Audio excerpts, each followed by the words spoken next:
Hi welcome to my channel. ఈరోజు మా ఇంట్లో ఆలు బఠానీ బీన్స్ కర్రీ పొటాటోస్ నీళ్ళలోనే ఉంచాను. బయట ఉంచితే కలర్ చేంజ్ అయిపోతుందని చేదు వస్తుందేమో అని నా ఫీలింగ్. సో స్టార్ట్ చేసేద్దాం. మీరు అయితే ఫ్రై ప్యాన్ పెట్టేసుకొని 2 టేబుల్ స్పూన్ ఆఫ్ ఆయిల్ అయితే వేసుకోండి. నేనైతే 2 టేబుల్ స్పూన్ ఆఫ్ ఆయిల్ వేసుకున్నాను చాలు. అండ్ ఆలు జీరా కూడా వేసుకోండి. నేనైతే జీరా మర్చిపోయిన వేయడం. అండ్ నెక్స్ట్ ఆనియన్స్ వేసుకోండి. ఆనియన్స్ అనేది మీరు బాగా రోస్టెడ్ కాకుండా బాగా లైట్గా కాకుండా పింక్ కలర్ గోల్డెన్ కలర్లోనూ వచ్చేదాకా మీరు రోస్ట్ చేయాలి. అండ్ చూడండి నేనైతే గోల్డెన్ కలర్లో వచ్చేదాకా సార్ట్ చేసేసాను. అండ్ ఆలు కర్రీ కదా, బాగా రోస్ట్ చేయడం అంత మంచిది కాదు. చూడండి ఈ స్టేజ్లో మీరు జింజర్ గార్లిక్ పేస్ట్ అస్సలు యూస్ చేయకండి. అండ్ 1/2 టేబుల్ స్పూన్ పసుపు అయితే వేసుకోండి. నెక్స్ట్ మనం బఠానీ బీన్స్ అయితే వేసుకొని 2 మినిట్స్ ఆఫ్ ఆయిల్లోనే సార్ట్ చేయడం మంచిది. ఇమీడియట్గా అయితే వాటర్ వేయాల్సిన అవసరం లేదు. ఆయిల్లోనే సార్ట్ చేసేస్తే కొంచెం టేస్ట్ అనేది బాగా వస్తుంది అన్నమాట.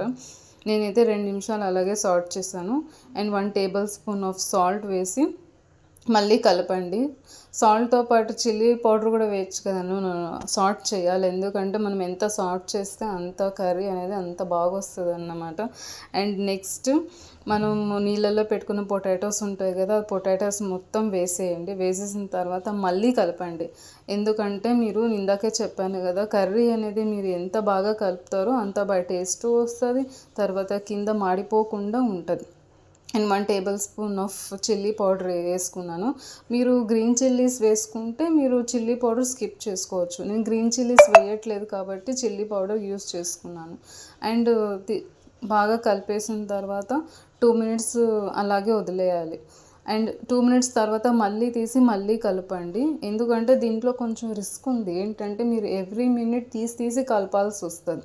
అప్పుడు మీరు వితౌట్ వాటర్ సహాయం లేకుండా అది ఉడికిపోతుంది. మీరు టేస్ట్ బాగుంటుంది. నేనైతే చేశాను కానీ నాకు మళ్ళీ వాటర్ అవసరం పడింది కాబట్టి నేను 1/2 గ్లాస్ ఆఫ్ వాటర్ అయితే వేస్తాను. ఇప్పుడు బాగా రోస్ట్ చేసిన తర్వాత చూడండి కింద నేను ఫస్ట్ ఆఫ్ ఆల్ ఆయిల్ అయితే తక్కువ వేసాను, ఎక్కువ ఏమి వేయలేదు. కాబట్టి మీరు ఇలాగే కావాలంటే ఇలాగే వేసుకోవచ్చు, అంటే లేదు నేను వాటర్ వేస్తానంటే మీరు వాటర్ అన్నీ వేసుకోవచ్చు. నేనైతే వాటర్ వేస్తున్నాను. వాటర్ వేసిన తర్వాత స్టవ్ అనేది మీడియం ఫ్లేమ్లో పెట్టేసుకొని కలిపేసి కొంతసేపు వదిలేయండి.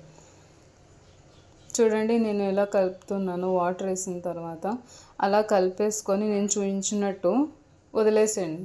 మళ్ళీ నేను చూడండి ఓపెన్ చేశాను, బాగా దగ్గర అయిపోయింది. ఆల్మోస్ట్ వెజ్జెస్ అన్నీ ఉడికిపోయాయి.